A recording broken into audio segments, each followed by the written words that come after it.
자, 새누리당 내부에서는 이제 내년 총선 공천 관련해서 다양한 논란이 있습니다. 잠시 후에 그 회의하는 장면 보시겠지만 오늘 나온 건 결국 출마를 하는데 비박으로 돌아선 진영 의원을 견제하는 듯한 인상을 강하게 줍니다. 관련된 얘기 나눠보겠습니다. 일단 먼저 오늘 있었던 그 공천심사회의 현장으로 좀 가봤으면 좋겠네요.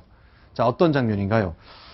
자, 국회에서 모인 거죠? 네. 자, 공천심사위원 황진아 사무총장 모습도 보이고요. 다양한 김재현 의원도 보이고요. 저런 논의, 결국 답은 안 나옵니다만, 뭐, 친박, 비박 모두 모여서 공천심사하는 장면 봤습니다. 그런데, 이동영 차장. 네. 저런 이제 공천심사위원들이 저렇게 이제 룰을 만들고 있는 과정에, 이 떡줄 사람 뭐 어쩌고 하는 말이 생각날 정도로 강영석 전 의원이 용산 출마를 결심한 듯한 장면이 계속 나오고 있죠. 맞습니다. 본인이 자신의 블로그에 저렇게 화면에 보시는 것처럼 용산 지역을 돌아다니면서 유권자들에게 인사하는 그런 사진들을 여러 장 자신의 블로그에 올린 겁니다. 본인 또한 언론 인터뷰를 통해서 내가 용산 지역 출마를 강력하게 추진하고 있다. 그래서 신용산역 근처에 이미 선거 사무실로 쓰기 위해서 사무실 계약도 마쳤다. 이런 의사를 밝히면서 이 선거운동에 뛰어들었음을 분명하게 밝혔습니다. 강용석 전 의원, 강용석 변호사가 이제 자기 블로그에 직접 올렸으니까 저 사진, 최근에 이제 날씨가 좀 추워진 가운데 용산 지역을 다니면서 많은 분들하고 찍는데요. 진짜 출마하는 겁니까?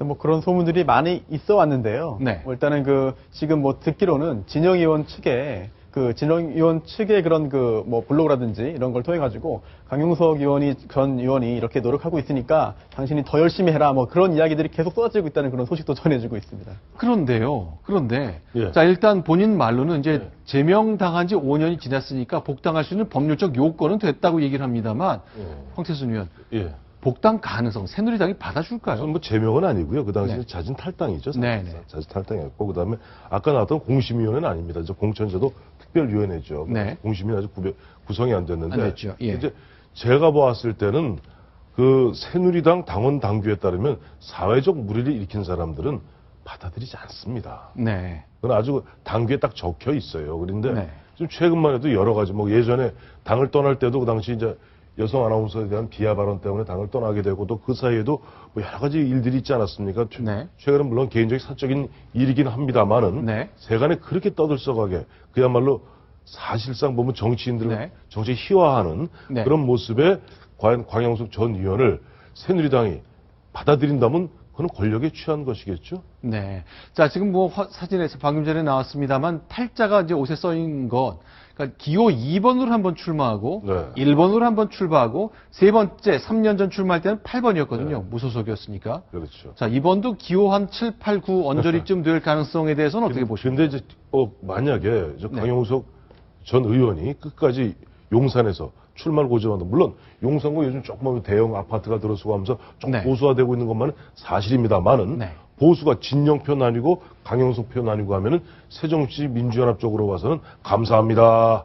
네. 감사합니다 하고 강용석 전 의원에게 아마 저를 한 3번 주문할 겁니다. 고맙다. 자, 지금 화면에 보이는 진영 의원과 강용석 변호사 다 경기고등학교 선후배, 서울법대 선후배인데 법조인, 두 분 다 법조인. 게다가 법조인이고요. 자, 그런데요. 그러면은 새누리당 복당 가능성이 낮다면 무소속 출마 가능성 그러니까요. 왜 그것이 가능하다고 생각하는 걸까요? 판이 좀 그렇게 짜질 수 있다고 보는 아니, 겁니까? 저는 그렇게는 안 봐요. 네. 그렇게 예를 들어서 저 강용석 전 의원이 강용석 변호사가 무소속으로 나온다고 해서 당선될 가능성은 전무하고 네. 무소속으로 나온다면은 네. 예를 들어 진영 의원을 갖다 떨어뜨릴 가능성은 굉장히 높아지죠. 네. 만약에 진짜로 강용석 씨 변호사가 이야기하는 대로 권력의 핵심부로부터 나가도록 권유받았다. 네. 본인이 원래 지역구로 따지면 마포 쪽 아니에요? 네. 왜 갑자기 마포에서 용산으로 옮겼겠습니까? 네. 그것이 단순히 보면은 이슈를 갖다 이슈로 덮는 차원이 아니라 실제로 네. 마치 진영 전 보건복지부 장관을 저격하기 위해서 나온 것이라면 또 그리고 그 뒤에 만에 하나라도 좀 청와대라든가 친박의 핵심 몇몇 사람들의 그림자가 어른거린다면 이건 있을 수 없는 얘기죠. 지금 황태순 의원님 말씀하신 대로 무소속 출마라든지 아니면 네. 공천 받을 가능성이 높지 않다고 하는데 왜 계속 용산 출마를 이야기하느냐 여기에 대해서 법조계에서 얘기가 여러 가지가 있는데요. 그 중에 하나가 최근에 뭐 조심스럽습니다만 여러 가지 스캔들에 의해서 소송에도 휘말리고 있지 않겠습니까? 그렇죠. 그러다 보니까 인터넷상에 여러 가지 뭐 악플도 달리고 비방도 있고 여러 가지 비난들이 많습니다. 네. 그런데 이제 공직 후보자가 되면은 공직선거법이 적용되기 때문에 그러한 비방에 대해서 굉장히 엄한 처벌이 되거든요. 따라서 그래서 그렇게 또 이제 그런 비난을 좀 피해가기 위한 수단으로 출마를 쓰는 거 아니냐라는 그런 그 분석도 법조계 내에 있습니다. 네, 그럼 이제 황태수 의원 얘기는 혹시 행여 진영 전 장관이 대통령 곁을 떠나는 과정에 대통령 마음에 상처를 줬기 때문에 결국 강용석 당선용이랑보다는 보수표 분산용이 진영 낙선용. 예. 이게 저격이라면 그거는 정치 도의상 아무리 지금 요즘 새누리당이 뭐 분위기가 좋다 하더라도 있어서는 안 될 일이죠.